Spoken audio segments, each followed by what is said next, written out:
नमस्कार, बहुत स्वागत है आप सबका ज्योतिष दिशा सत्य की राह के इस खास स्पेशल अंक में। मैं हूं आपके साथ आपका इष्ट फ्रेंड संतोषी। चतुष्ग्रह ग्रहण योग, 4 ग्रहों का एक साथ मिथुन राशि में रहना, सूर्य चंद्र बुध राहु और उसी दिन ग्रहण का लगना।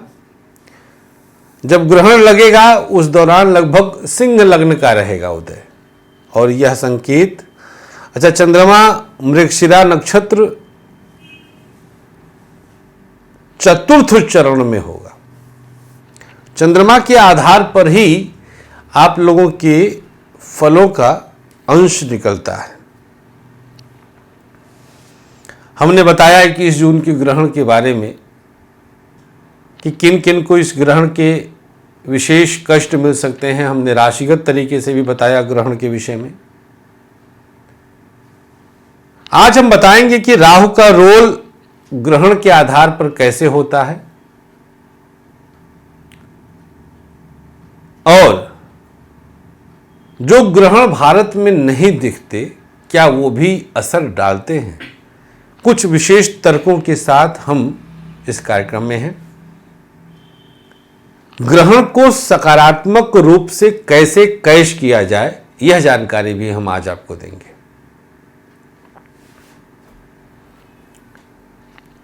मित्रों, ग्रहण जो भारत में नहीं दिखेगा उसका भी असर पूर्णतः होता है। एक ही तर्क है कि ग्रहण पर्टिकुलर किसी पृथ्वी पर नहीं लग करके ग्रहों को लगता है, सूर्य और चंद्र को लगता है, जो पूरे ब्रह्मांड में सिर्फ एक है। हाँ, अक्षांश देशांतर आदि के आधार पर इनके असर अलग अलग देशों पर, वहाँ की धरती पर अलग अलग हो सकते हैं। ठीक उसी तरह से कि भारत में उस समय अगर सिंह लग्न का उदय है तो उस आधार पर असर पड़ेगा, कहीं मकर लग्न का उदय है तो वहाँ मकर के आधार पर असर पड़ेगा। इससे ज़्यादा अंतर नहीं। लग्न, अक्षांश देशांतर आदि के रेखांश के आधार पर बस फल में फ्लक्चुएशन। आप ये कतई नहीं कह सकते कि भारत में नहीं लग रहा, नहीं दिख रहा है ग्रहण तो भारत वाले पूरी तरह से उन ग्रहों के प्रकोप से सुरक्षित हो गए। आप कतई नहीं कह सकते, ये संभव ही नहीं है। पंचांग में किस आधार पर लोग लिख डालते हैं और लोग अंधा होकर के उसको फाइनली मान लेते हैं, मुझे नहीं पता। कभी पूरी पृथ्वी एक हुआ करती थी, रही होगी आज के 10, 20, 50 हजार लाख साल पहले, जो भी रहा होगा, क्या जाना। तर्क पर आइए, तर्क हमने समझा दिया। समझ में आए तो मानिएगा, नहीं समझ में आए तो आगे बढ़िएगा। ये तो हो गया दिखने वाले ग्रहण का असर या है या नहीं है, इस पर हमने ये तर्क दिया, प्रकाश डाला, और उम्मीद करते हैं आपकी समझ में भी आया होगा। नंबर 2, ग्रहण में राहु का रोल कितना होता है। 100% राहु योग कारक बन जाता है आने वाले 20-25 दिन तक कम से कम। और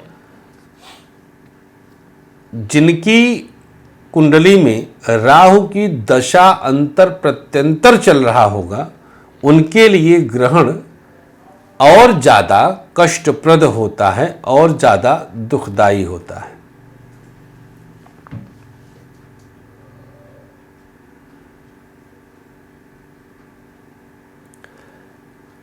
अब हम आपको बताते हैं कि इस ग्रहण को कैश कैसे किया जाए, इसका लाभ कैसे लिया जाए। मित्रों, ग्रहण का लाभ सिर्फ एक ही माध्यम है लेने का, और वो है गृहीय शांति में। ग्रहों की शांति कराने के लिए ग्रहण का समय बहुत यूनिक होता है, बहुत शुभ होता है। इसके पीछे का जो तर्क निकल के आता है, as per my opinion and research and analysis, वो ये है कि उस दौरान प्रकृति विध्वंसक मोड में आती है, कुपित रहती है, प्रकृति क्रोधित रहती है, प्रकृति पीड़ित रहती है।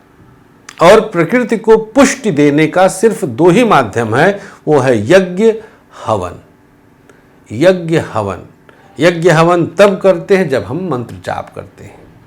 मंत्र जाप से सकारात्मक सोच और ऊर्जा से प्रकृति को पुष्टि मिलती है, प्रकृति तंदुरुस्ती प्राप्त करती है, ग्रहण से मिलने वाली क्षीणता का नाश होता है। तो उस दौरान की सकारात्मक ऊर्जा अपने आप बहुत प्रभावी और जागृत अवस्था में आ जाती है। वो एक यूनिक वर्क होता है उस ग्रहण काल के दौरान का। तो इस सूर्य ग्रहण 21 जून को जो सूर्य ग्रहण लग रहा है, इस दौरान जिन 4 ग्रहों की विशेष पीड़ा है वो है सूर्य, बुध, राहु और चंद्रमा। ये चारों ग्रह ग्रहण काल के दौरान मिथुन राशि में सुशोभित रहेंगे, जहां पर सूर्य रहेगा मृगशिरा चतुर्थ में, चंद्रमा रहेगा मृगशिरा चतुर्थ में और बुध रहेगा पुनर्वसु प्रथम चरण में और राहु रहेगा मृगशिरा चतुर्थ में। तो 3 ग्रह मृगशिरा चतुर्थ चरण में रहेंगे और मृगशिरा का स्वामी हुआ मंगल।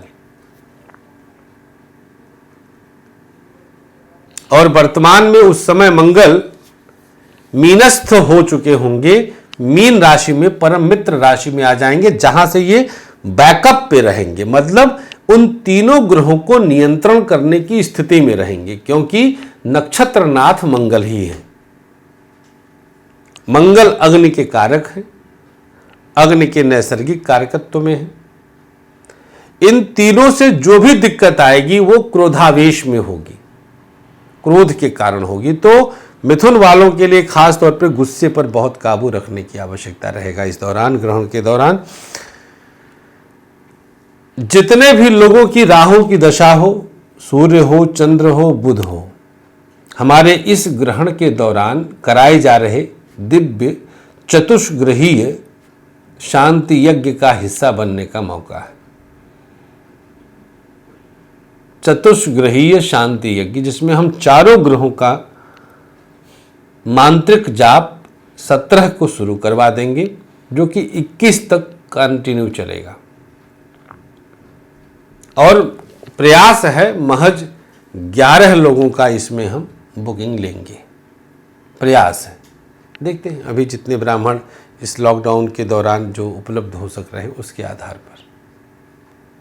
मौका अच्छा है, सोच विचार मत करिए।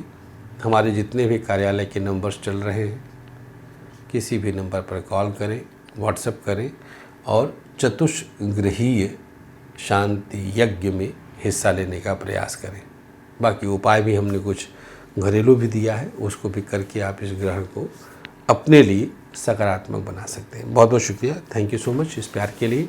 हमें अनुमति दीजिएगा, आप बने रहिएगा हमारे इस दिव्य चैनल के साथ। और रात 11 बजे लाइव आना ना भूलिएगा हमारे फेसबुक पेज आचार्य संतोषी पर। नमस्कार।